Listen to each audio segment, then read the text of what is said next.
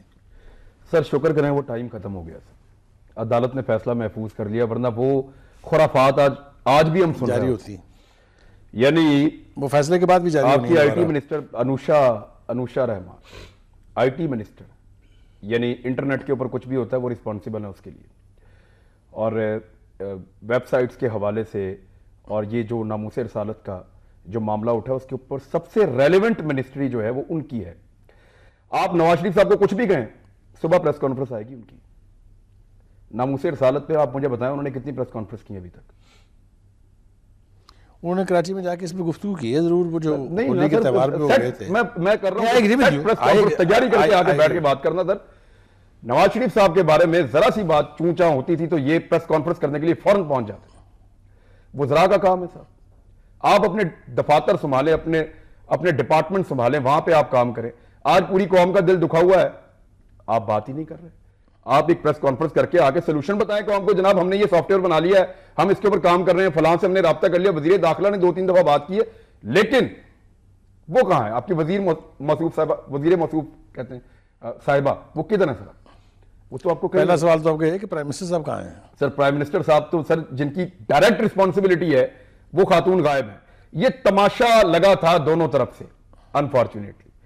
لیکن میں دیکھیں پاکستان میں میں بے شمار شہر پھرتا رہا ہوں سر, اس بیچ میں جتنے لوگ مجھے ملے اور جتنے لوگوں سے بات ہوئی, 90% سے زیادہ لوگ کہتے تھے اس میں پرائم منسٹر کی فیملی کا موقف ہلکا ہے, اور کئی لوگ کہتے تھے غلط ہے, یہ کیس ہار جانا چاہیے ان کو تکنیکی طور پہ.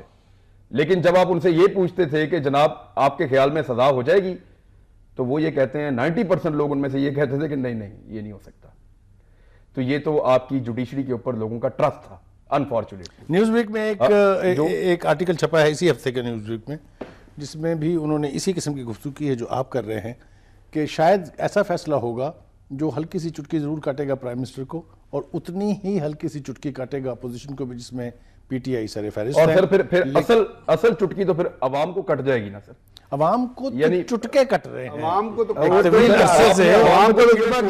پھر اس کا مطلب ہے سر نہیں, یہ سر کلیئر فیصلہ آنا ہوگا. میں آپ کو بڑا کلیئر کروں کہ ایک میری اعتزاز حسن صاحب سے بات ہو رہی تھی اور یہ آف دی ریکارڈ ہو رہی تھی. انہوں نے کہا جی ایمانداری کے ساتھ بتاؤں, اگر میں اس عدالت میں ہوتا اور روزانہ جج مجھے کھڑا کر کے کہتے کہ ثبوت دو, تو میں کہتا سر میں بیٹھا ہوں, ان سے پوچھیں پیسے کہاں سے آئے تھے. جتنے دن وہ کہتے ہیں کیس چلا ہے, میں ایک دن بھی کھڑا ہو کے ثبوت نہ دیتا. میں کہتا کہ میرے پاس ثبوت ہیں, میں نہیں دے رہا, ان سے پوچھیں پیسے کہاں سے آئے.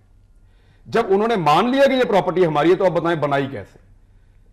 ججز یہاں تک کہتے رہے کہ جی وہ ایک کاغذ نہیں, آپ کو بھی پتا ہے جو ہم تلاش کر, سب کو پتا تھا کون سے کاغذ کی تلاش ہے, ایک کاغذ لیں وہ نہیں لے کر, کوئی ایک پتے کا کاغذ وہاں پہ عدالت میں حکومت نے جمع نہیں کروایا جس سے یہ ثابت ہو جائے کہ یہ پراپرٹی ان کی لیگل مینز کے ساتھ بنی ہے. آپ کیس کو فالو کر لیں. عمران اس کے حوالے سے میں نے بھی 2-3 پروگرام کیے ہیں, اس میں ہم نے جو لیگل ایکسپرٹس ہیں ان سے جب ہم بات کرتے ہیں تو ان کی انٹرپریٹیشن جو ہے وہ بھی مختلف نوعیت کی ہے. کچھ کا کہنا یہ ہے کہ جس آرٹیکل کے تحت یہ پٹیشن میں گئے ہیں owners of proof is technical بنیادوں پہ سر, ٹھیک ٹیکنیکل بنیادوں. دوسری بات آپ کی بھی بالکل ٹھیک ہے کہ جب آپ اونرشپ لے لیتے ہیں تو پھر the onus of proof come. Sir case مختلف ہے نا سر, یہ میں آپ کی پراپرٹی پہ الزام نہیں لگا رہا. میں اگر یہ کہوں کہ جناب یہ آپ نے یہ سارا اسٹوڈیو آپ نے ناجائز ذرائع سے بنایا, آپ کہیں جی بالکل میں نے بنایا تو مجھے ثابت کرنا پڑے گا کہ ناجائز رہا ہے. لیکن جب بین الاقوامی سطح کے اوپر اتنا بڑا ایک مقدمہ کھل کے سامنے آ جائے اس پراپرٹی کا جس کو آپ کبھی مانتے ہی نہیں تھے, اور پھر آپ کو مجبوراً ماننا پڑ جائے, تو دین پھر آپ کو بتانا پڑے گا. دیکھیں بی بی سی نے اس کے اوپر ڈاکومنٹری کب بنائی تھی؟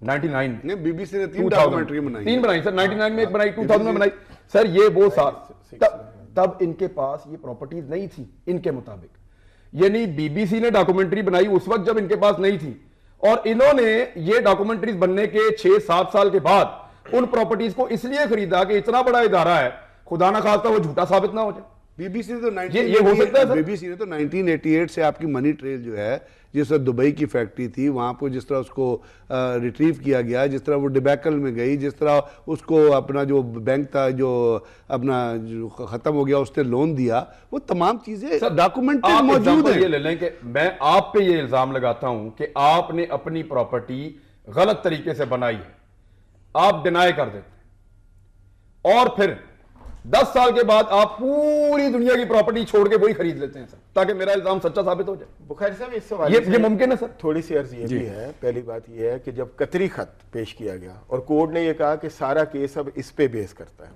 تو اس وقت میرا خیال ہے کہ جنہوں نے الزام لگایا ان کو کم از کم یہ بات ضرور کرنی چاہیے تھی کہ آپ اس کو تو پروو کریں نا کہ آئے یہ خط. پہلی بات آپ نے بھی ٹیکن فار گرانٹیڈ لے لیا کہ قطری شہزادے نے واقعی کیا ہے, وہ کوسچن تو نہیں ہوا, اس کا کوئی کوسچن نہیں ہوا, کچھ لیپسز ہیں.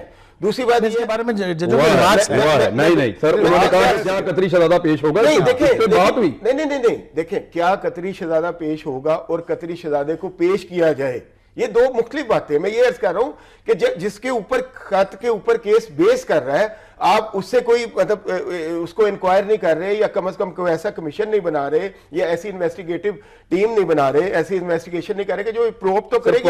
یہی ہونے جا رہا ہے. دیکھیں اب ہونے جا رہا ہے. دیکھیں اگر اب یہ ہونے جا رہا ہے تو میں یہی کہہ رہا ہوں نا کہ اس کو بھی فوراً ہو جانا چاہیے, کیونکہ آپ بے شک تاریخی فیصلہ ہے کیا, میں بھی اسی اوپینین میں ہوں کہ جو نیوز ویک میں اور آپ نے کہا کہ شاید کچھ ایسا ون ون سچویشن والا فیصلہ ہے, لیکن اگر فرض کریں کمیشن ہی بننے جا رہا ہے, میں نے بھی خورشید شاہ صاحب سے پوچھا اور بھی لوگوں سے بات کی جو پولیٹیشین ہے, ان کا بھی یہی خیال ہے کہ زیادہ سے زیادہ اس پہ کمیشن بنے گا. تو اگر کمیشن ہی بننا ہے, اس کو پروو کرنا ہے, میری عرض سن لینا, تو اس کو اتنی ریزرویشن مطلب اس سے بھی ریزرویشنز پیدا ہوں گی. آپ اس کو ڈیلے کیوں کر رہے ہیں؟ ایک فیصلہ ہے اس کو اوپن کریں, اتنا محفوظ نہ رکھیں. دوسرا میں یہ عرض کروں گا, ایک بات اور میں بڑا ضروری عرض کرنا چاہتا ہوں, جو ملک کے حالات ہیں, جو میں نے کہا کلائنٹ اسٹیٹ کا ایک کمیشن بننا چاہیے. اگر اب انوکھے لاڈلے کو کھیلن کو چاند نہ ملا تو پھر آپ ایسی سچویشن سے گزرتے رہیں گے کہ جو شاعر نے کہا ہے نا کہ ہر دور میں یزید کے ساتھی رہے ہیں ہم, اور نام بھی ادب سے لیا ہے حسین کا. تو پھر آپ کو ایسی سچویشن سے بھی گزرتے رہنا پڑے گا, اور یہ آپ لاکھ مطلب اس کو جو ہے اسے کنارہ انہوں نے کمیشن بنایا عدالت نے, تو ایک تو اپوزیشن پولیٹیکل پارٹی جو نہیں مانتی تھی وہ پھر نہیں مانے گی, اور کمیشن کو اب لوگ اس لیے لاسٹ میں عمران خان صاحب کہہ چکے ہیں, آخری ان کی جو ہے موقف وہ یہ ہے کہ ہم کمیشن مان لیں گے. پہلے انہوں نے کہا کمیشن بنایا جائے, لیکن میں نے آپ سے شروع میں جو بات اس لیے کی تھی, ادارے کا فیصلہ کچھ اور ہے, انڈیویجول کا کچھ اور. بات یہ ہے کہ پبلک کو بھی اپنی پرسپشن اور پبلک کو بھی اپنی ریالٹی پارٹیوں کی طرف دیکھنی چاہیے کہ کون سنسیئر ہے پاکستان ساتھ, کون کرپشن کر رہا ہے, کس کو آپ نے ووٹ دینا, کس کو آپ نے ووٹ نہیں دینا. مصیبت یہ ہے کہ تمام چیزیں ہونے کے بعد ہمارے عوام پھر بھی جو ہے کوئی قومیت پہ کھڑا ہوگا, کوئی ایتھنیسٹی پہ کھڑا ہوگا, کوئی اپنا فائدے پہ کھڑا ہوگا, کوئی ڈپٹی گورنر بن کے یہ تمام عوام کو یہ سوچنا چاہیے کہ یہ جو 1600 بندے ہیں یہ کیوں آئے ہیں, یہ پیپلز پارٹی کا پرسپشن ہے, یہ آصف زرداری کا پرسپشن ٹرن اوور رہتا ہے نا, وہ عوام نہیں ہے. 65 تو اس سسٹم سے نکل گئے ہیں. لوگوں کو سوچنا پڑے گا, ہم تو بات کر رہے ہیں نا, لیکن میری نظر میں لوگوں کو بھی آج یہ سوچنا پڑے گا, لوگوں کو یہ سوچنا پڑے گا. میں یہ عرض کر رہا ہوں کہ 65% آف دی پاپولیشن جو ہے وہ تو اب اس سسٹم پر ٹرسٹ ہی نہیں کر رہی, اس کو کیٹر ہی نہیں کر رہی. وقت ختم ہو گیا, گفتگو بہت انٹرسٹنگ ہے, لیکن وہ ایک کانفرنس ہو رہی تھی 3 دن تک, وہ لوگ بیٹھ کے ڈیلیگیٹس اس کے کانفرنس کو ڈیبیٹ کرتے رہے ایشوز کو, اور چوتھے دن اس کے چیئرمین نے اناؤنس کیا کہ حاضرین میں بڑے فخر سے یہ اناؤنس کرنا چاہتا ہوں کہ 4 دن کی ڈیلیبریشن کے بعد یہ کانفرنس کسی نتیجے پر نہیں پہنچی ہے. آج کے اس پروگرام میں مجھے وہی رول ادا کرنا ہے, اس لیے کہ کمپلیکس معاملہ اتنا ہے کہ اس کے اوپر کوئی براہ راست الٹیمیٹ بات نہیں کہی جا سکتی، لیکن جس طرح میرے تینوں مہمانوں نے کہا اور بالکل درست کہا کہ یہ فیصلہ جو ہے یہ بنیاد فراہم کرے گا کہ پاکستان میں آئندہ سیاست کیسے ہونی ہے، آئندہ حکمرانی کا حق کس کو ملے گا۔ اس کے ساتھ ہی اپنے میزبان سلیم بخاری کو اجازت دیجیے، اللہ حافظ۔